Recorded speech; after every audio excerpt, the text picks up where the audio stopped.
প্রতিলিপি দেওয়ার জন্যে। আপনারা হয়তো বা জানেন, গত আমরা 2 মাস 3 দিন যাবৎ আমরা যে বেতন ভাতা সেটা এখন পর্যন্ত আমরা পাইনি, এবং নানা সময়ে আমরা এই বেতন ভাতা নিয়ে সমস্যার সম্মুখীন হয়েছি।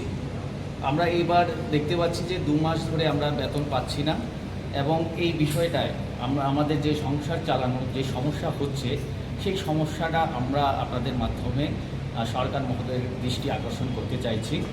আপনারা ইতিমধ্যেই জানেন যে আমাদের যে বেতনটা দেওয়া হয়, এই যে দ্রব্যমূল্য সময়ে বৃদ্ধির সময়ে আমরা যেই বেতনটা পাই, এটা সংসার চালানো আমাদের জন্য পর্যাপ্ত না। এই সীমিত বেতনই আমাদের সংসার চালাতে হয়। কিন্তু এখন দেখা যাচ্ছে যে আমরা বর্তমান সময়ে প্রায় 2 মাস ধরে সেই বেতন পাচ্ছি না, এবং আমরা দীর্ঘদিন ধরে নিয়মিত হওয়ার একটা জ্বালায় আমরা ভুগছি।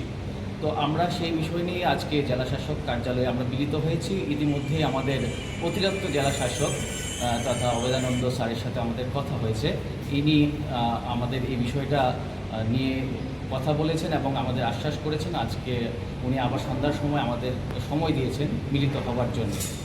তো আমরা সেই কথা অনুযায়ী আমরা সন্ধ্যার সময় আবার মিলিত হব এবং আমাদের যে সমস্যাগুলো ওনার কাছে আমরা তুলে ধরব।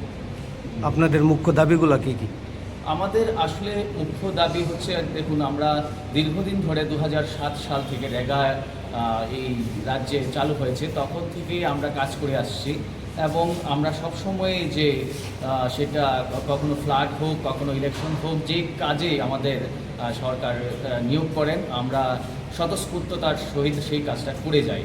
কিন্তু আমরা বিনিময়ে যে একটা নিয়মিত বা একটা যে গ্যারেন্টি আমরা চাইছি, সেটা দীর্ঘদিন ধরে আমরা পাচ্ছি না।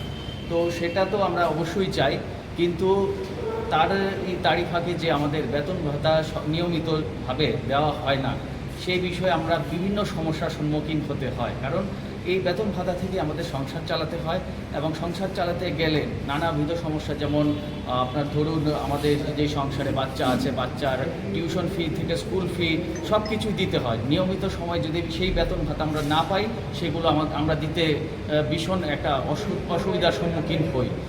তো সেই বিষয়ে আমরা প্রথমত নিয়মিত যেমন তেমন আগে তো আমাদের বেতন ভাতা দিতে হবে, সেই বিষয়ে। প্রত্যেকের জীবনের স্বপ্ন থাকে পড়াশোনা শেষ করে কর্মজীবনে প্রতিষ্ঠা পাবার। এই দিক দিয়ে আমি সফল শুধুমাত্র একটি কারণে, সেটা হলো আমার কলেজ টিপস, যেখান থেকে গ্র্যাজুয়েশন কমপ্লিট করে উচ্চতর শিক্ষা নিয়ে আজ আমি সফলভাবে প্রতিষ্ঠিত।